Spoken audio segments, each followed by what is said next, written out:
Bakit ang ekonomiya ng Pilipinas usad pagong?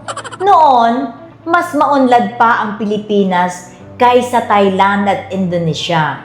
Pero habang sila ay umaasenso, tayo ay naiwan sa pansitan. Nanatiling mahina ang ating infrastructure at ating transport system ay luma na. Ang red tape ay nagtutulak papalayo sa mga investors. Masyado rin tayong umasa sa remittances mula sa ating mga OFW sa halip na palakasin ang sariling industriya.